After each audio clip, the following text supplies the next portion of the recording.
It seems inevitable that DeMar DeRozan will be leaving the Chicago Bulls, and it could be sooner rather than later, and sooner than all of us may have thought. I'm your host, Joey Mercer. This is Bulls Digest, and before we get into it today, I just want to say that about 92% of you that watch these videos are not subscribed. So if you aren't already subscribed to the channel, make sure to go down below, hit the subscribe button, turn on the bell for notifications, and every time we upload, you will be notified, which is every day of the week.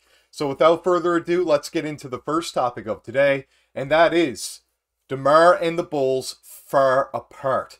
So yeah, the deal and the extension for DeMar DeRozan and where he wants to be and where the Bulls want to be is completely different. A lot of this, I believe, has to do with the fact that DeMar is definitely a older player in the league, is still performing very, very well, don't get me wrong, but the Bulls aren't really sure how long he can sustain this play, and I think that's why they don't want to give him that 4-year big extension. The first article I read on this, and I want to cite here, is the Real GM article with some quotes saying, DeMar DeRozan is in the final year of his 3-year contract with the Chicago Bulls. He's eligible to sign an extension, but those talks have stalled between DeRozan and the Bulls. For his part, DeRozan says he doesn't worry about contract talks or trade rumors during the season. The veteran wing leaves that stuff for others to take care of. This is work time, DeRozan said Saturday. I don't want to hear bleep, to be honest with you. I've been with my agent my whole career, and him knowing me like he does, people around me know how I am when it comes down to that kind of stuff. Same thing with family stuff back home. If it isn't an emergency or something serious, I don't want to hear about it. I don't need to know about it. So interesting that he kind of said things about his family back home there, talking about it. It says that he's a very serious person for sure, but it's kind of weird how he talked about that when he did have some family issues earlier in the season, took some time off. It's interesting to see that side of DeMar and see him get frustrated with these questions, although I'm sure he's been bombarded with them as of late. The next thing I saw in the article was, DeRozan understands where the questions and rumors come from, but he doesn't want to be a distraction when he and his teammates should be focused on playing basketball. I understand what comes with having a rough season or rumors, and that speculation is going to come up everywhere, DeRozan said. It comes with this profession. Same with my contract. I've never demanded or made accusations. I want this, I need this, I deserve this. I just go out and play and let the chips fall where they fall. Tend to my teammates to be the best version of myself that I can be. And that is more like a DeMar DeRozan answer there. He is very professional as a response to these things, which we don't see all the time coming from Zach LaVine as of late, which is something he should definitely take notes from the veteran in DeMar DeRozan, who's been in the league since 2009. So it's important to see that he is being professional in this, but odd that he talked about his family matters a little bit there, which we don't see from him. However, that leads us into the second topic of today, which is remaining professional. So although he did somewhat talk about the family there, he is a very professional player when talked to by the media. He likes to keep everything and let his play kind of talk for himself and doesn't like to be the guy to come out and talk about things that are going to be very controversial towards his team, the NBA, or just any organization he could be joining if a trade or signing were to happen. Now, the start of this article said, despite the uncertainty that looms around him and the Chicago Bulls, DeMar DeRozan remains committed to playing for the Windy City.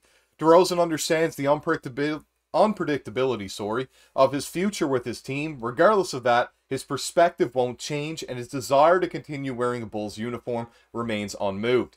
Chicago is Chicago to me, he said. I love it here. Obviously, it's a place I want to be in my career. None of that has changed. I don't have no other type of doubts or feelings or suggestions be elsewhere. That don't cross my mind. And that is the professionalism speaking to the highest of highs right there, seeing that DeMar DeRozan is saying that he's just focused on playing basketball in Chicago, doesn't want to be anywhere else, but he understands that this is a business and he could be somewhere else. So he doesn't want to talk bad about other teams or the team that he is currently on right now, which he is saying that he wants to stay a part of. Next thing. Debo is in his final year of the 3-year contract worth $81.9 million he inked for the Bulls as part of the sign and trade deal with the San Antonio Spurs last 2021. For 24 games this season, he is averaging 22, 5, and shooting 43.7% from the field. Earlier this week, it was reported by Chris Haynes of Bleacher Report that both DeMar and the Bulls are far apart from an extension. Should sides not reach an agreement, Haynes suggested that the Bulls would rather trade the 34-year-old ahead of the trade deadline than allow him to walk freely in next offseason's free agency. So that's important to mention as well. You never want to lose a player without getting any value in return. Even, and I'm not saying DeMar is worth this, of course, even if you get a second-round pick that turns into nothing after a while, it makes sense to move them for some sort of value, even if it's very minimal, as opposed to just letting a player walk. Now, the next thing that we saw on this was DeMar is eligible to sign a maximum extension of $179 million for 4 years. But it's yet to be seen if the Bulls will hand him an offer sheet with this value. As Chicago continues to draw considerable trade barbs given the underwhelming progress they have so far this season, Debo is one of several franchise players that has been designated for trade, including Zach LaVine and Alex Caruso.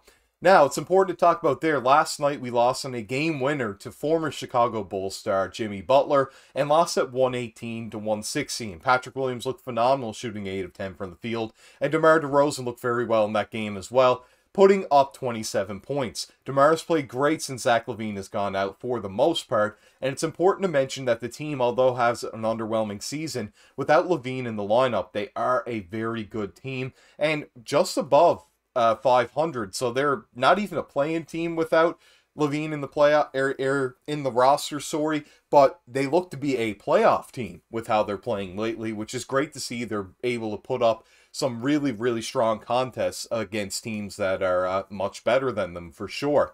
Albeit against the Nuggets, of course, we know Jokic was ejected in the second quarter and they didn't have Jamal Murray and weren't able to pull out that victory, which is something that definitely was the worst loss since LaVine's gone down with injury. But every other game has been phenomenal. I think everybody's really playing to their hardest, and it is really showing that DeMar is able to lead this team without Zach LaVine there. And Kobe White, of course, has been great as of late. Although last night he did struggle a little bit, he still is playing great for the Chicago Bulls.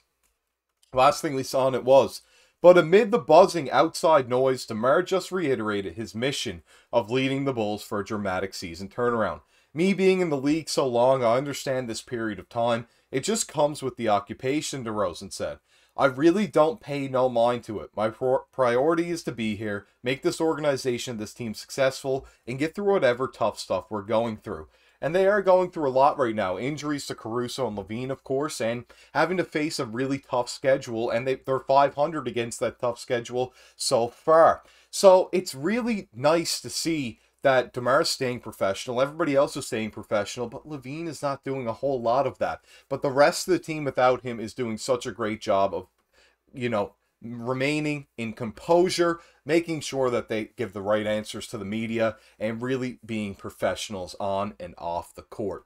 This has been your host, Joey Mercer. I hope you enjoyed the episode there today. I can't wait to see you in the next one. Make sure to go down below, like and comment on the video. Subscribe to the channel. Of course, we're trying to reach 1,000 subs by Christmas. And yeah, turn on the bell for notifications. And then next time we upload, you'll see us. And I can't wait to see you then. This is your host, Joey Mercer. Signing off.